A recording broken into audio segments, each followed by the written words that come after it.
7 ફેબ્રુઆરી 2024ના રોજ વહેલી સવારે કાસમાલા કબ્રસ્તાન પાસે મોહમ્મદ નાજીમ છોટા હુસેન પઠાણની હત્યા કરવામાં આવેલી હતી. તે અનુસંધાને પોલીસે આરોપી ગુલઝાર નબી ઉર્ફે ટુંડો અકબરેલ પઠાણની અટક કરેલી હતી. એની પૂછપરછ દરમિયાન એણે એવું કીધેલું હતું કે 30,000 રૂપિયા મેં માંગેલા અને એણે મને ન આપ્યા, એટલે એની મેં દાજ રાખી અને એની પર હુમલો કરીને એને મારી નાખેલો.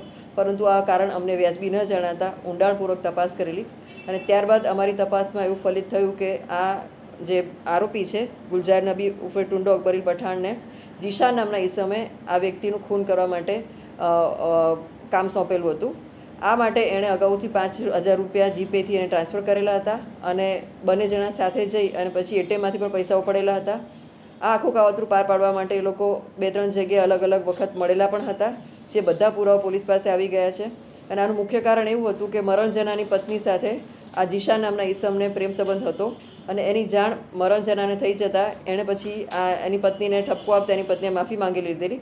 અને ત્યારબાદ જીશાને એવું થયું કે હવે એની મારી સાથે લગ્ન નહીં કરો તો ભાગીને પણ નહીં આવે, એટલે એને મારી નાખવા માટે એણે જાન્યુઆરી મહિનામાં પ્લાન ઘડેલો અને આનો અમલ 7 તારીખે કરવામાં આવેલો.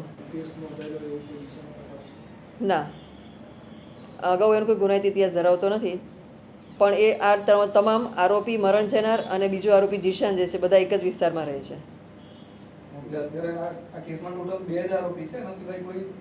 હા, હાલમાં 2 આરોપી છે આ કેસમાં. બંનેની અટક કરવામાં આવેલી છે.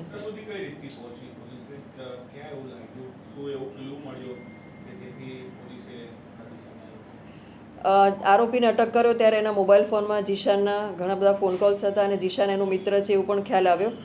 અને એ સાથે સાથે જીશાન અને આ જે મરણ જનાર છે એને પણ કંઈક સંબંધ છે કે કેમ એ અમે શોધતા હતા અને એ ટાઈમે અમને ખ્યાલ આવી ગયો કે જીશાનને અને મરણ જનારની પત્નીને અગાઉ આવો સંબંધ હતો, જેના કારણે જ આ થઈ હોઈ શકે. અને ઊંડી તપાસ કરતાં આ કારણ અમને જાણવા મળતા એને અટક કરવામાં આવેલો છે.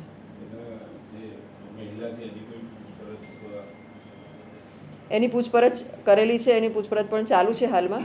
અને જીશાન વિરુદ્ધના તમામ પુરાવા મળેલા છે અને એને અમે અટક કરેલો છે.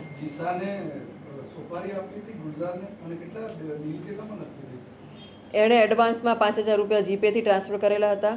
ઉપરાંત 2-3 વખત એટીએમમાં સાથે જઈ અને પૈસા કાઢીને એને આરોપીને પૈસા આપેલા હતા. અને એણે એવું પણ કીધેલું હતું કે એને એક નવી રિક્ષા પણ ખરીદી આપશે અને એનું જેટલું દેવું છે દેવું પણ એને માફ કરાવી આપશે. જે આરોપી છે એને ઘણું બધું દેવું થઈ ગયેલું હતું, એટલે એ દેવામાં હતો અને એને પૈસાની પણ જરૂર હતી, એટલે એણે કામ કરવા માટે હા પાડી દીધેલી. આરોપી અને જે મરણ જનાર છે, જે હથિયારો અને મરણ જનાર બંને વચ્ચે કોઈ તકરાર કે એવું કંઈ થયું અથવા જૂની અદાવત એવું કંઈ? ખાલી જીશાન જ એકમાત્ર કારણ? એકમાત્ર કારણ જીશાન જ છે, બીજું કોઈ કારણ નથી. આખી સમગ્ર તપાસમાં અત્યાર સુધી અમને જીશાન આખું જે કામ સોંપેલું હતું એના કારણે જ આ મૃત્યુ થયું છે, આ ખૂન કરવામાં આવેલું છે, એ અમારી તપાસમાં નીકળેલ છે. એ પોતે રિક્ષા ચલાવે છે અને મોબાઈલ શોપ પર બી બેસીને પાર્ટ ટાઈમમાં જોબ કરે છે.